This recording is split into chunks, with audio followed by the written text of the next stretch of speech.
Hey there, Crushables. Marley back here for episode 4. I can't believe it. Really quickly before we get started today, I wanted to give a big shout out to my good friend Matthew Ward, who made this really fashionable, really perfect mask for me.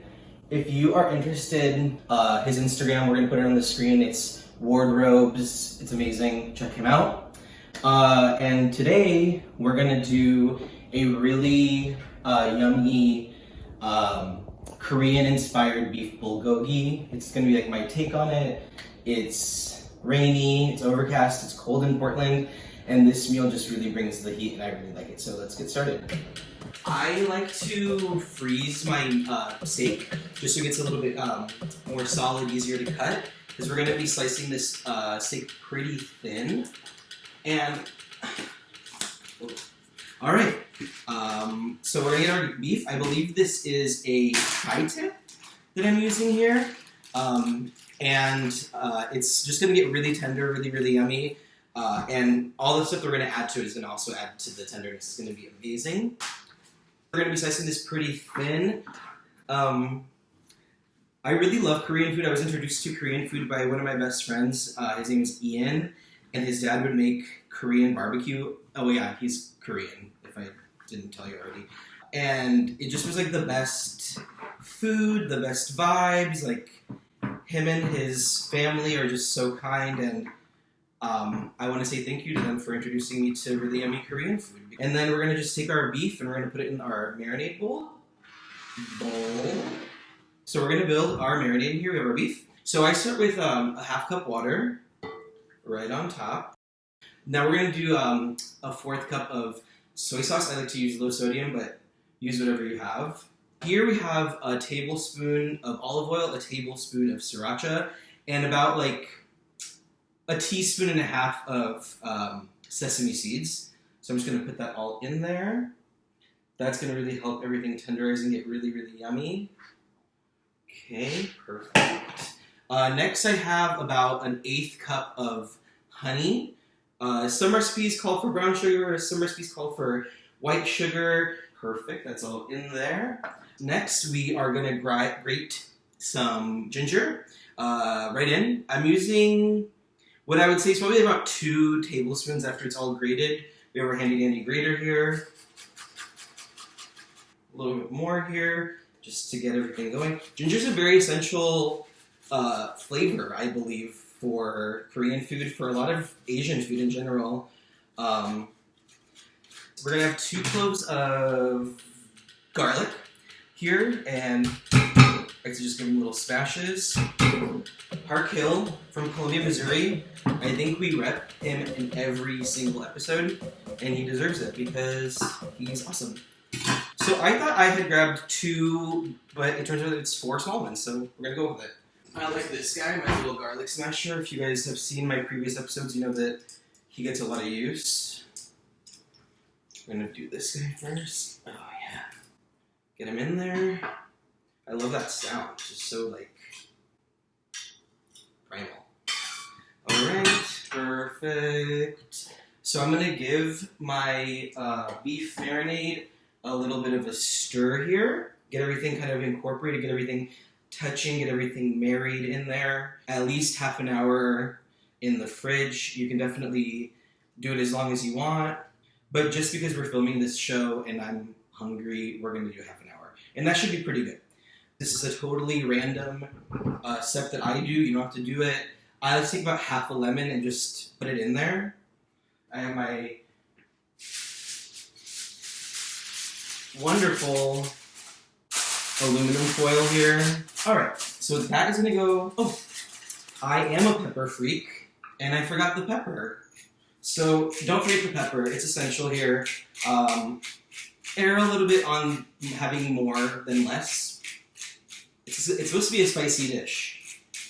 Alright, cool. So, let me just rewrap here.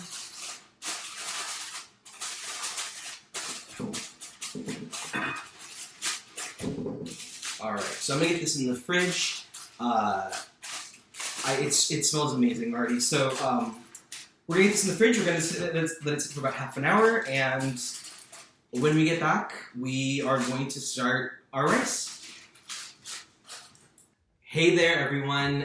So while the beef is marinating, we're gonna just get our rice started. I have already pre-measured out here a cup of rice. It's rice. 1 cup of water. 1 cup of rice. It's 2 cups of water. It's always 2 to 1. Get that going in there. This is gonna go on the stove here, all the way on high. We're gonna let that come to a boil. We're gonna give it a few stirs along the way just to make sure that nothing is stuck to the bottom. And then once it comes to a boil, we're gonna turn it all the way down to the lowest setting. We're gonna put a lid on it and we're gonna not touch it for 20 minutes. I'm about to take the meat out of the fridge so we can start cooking it. But first we're gonna need to get this pan here nice and hot. Traditionally, I think that you wanna use like a wok, but I don't have that. So this is what we're gonna use. We're gonna give it some oil.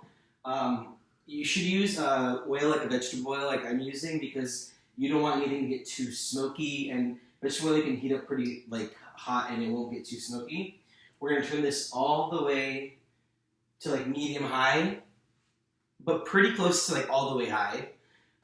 So our meat has been marinating for about half an hour. It looks really good. I feel really happy about it. So yummy.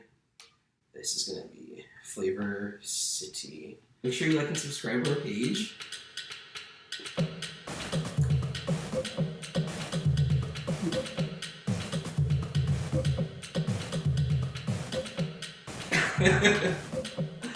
Okay, so our pan is getting nice and hot. I can hear it. I can feel the heat of the stove. The oils are getting really viscousy. You know I love that word. We did turn down the heat on our rice. We covered it about 5 or so minutes ago. So I think this is ready to go. Let's do our dang deed. You're not going to want to crowd the pan. You want to make sure that you give enough room for every bit of steak to get a nice sear on all sides. We want to keep it at a high temperature. Perfect. And like I said, about 3 minutes per side. It's looking really good. It's smelling really good. This is going to build in a really nice glaze in the pan, which is going to be really delicious later with everything. So stay tuned, you guys. All right, these look like they're ready to come out. You got that really nice browning on them. They smell amazing. I like to turn the oven on to about 200 at this point, and in an oven-safe vessel. I just have to keep them in the oven just to keep them warm. And we're gonna go on to the second and final batch here. This should be really, really hot. Yep.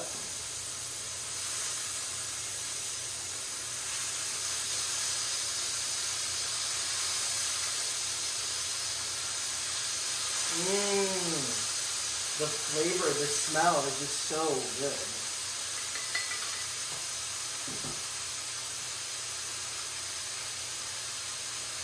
I love having meals like this when it's really cold and gross out. We are in a long spell of gray and dreary and wet and somewhat cold, but also somewhat humid in Portland right now. So when I get into this point of winter, I just like to have something flavorful, something that's just gonna feel like party and something that I know and the flavor's gonna be very, very good. And this dish kind of is for me at all times. You can do it with chicken, you can do it with pork, but I like it most with beef.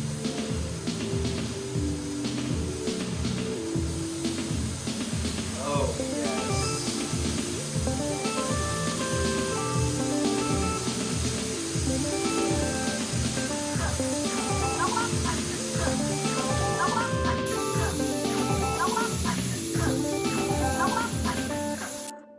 Welcome back, everyone. So our rice is done.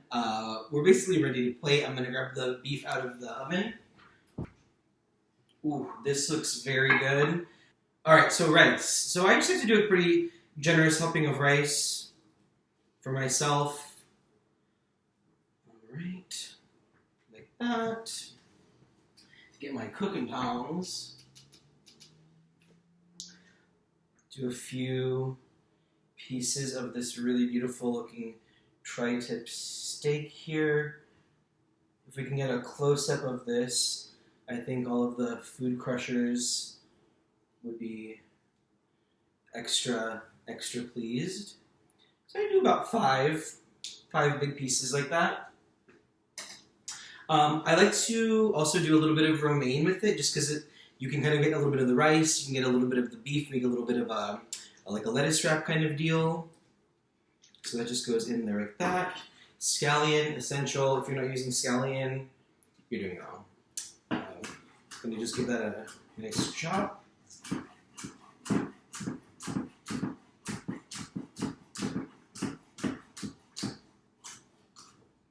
Okay. This is going to just go on top here.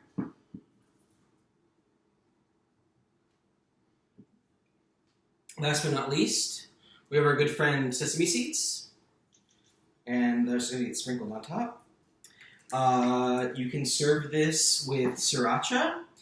There's also that super duper authentic Korean sauce, which I am not going to even try to pronounce. It would be a crime against humanity.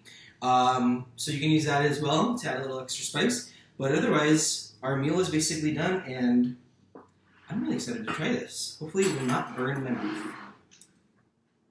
Okay, here we go. Here comes Christmas Day, so get excited. Flavor is really good. Very tender. Incredibly tender, actually. Flavor is really good. Let's try romaine leaf with that. The sauce, the little bit of sauce that it has is fantastic. It's incredibly tender. And then it's got a little bit of sriracha. Alright. And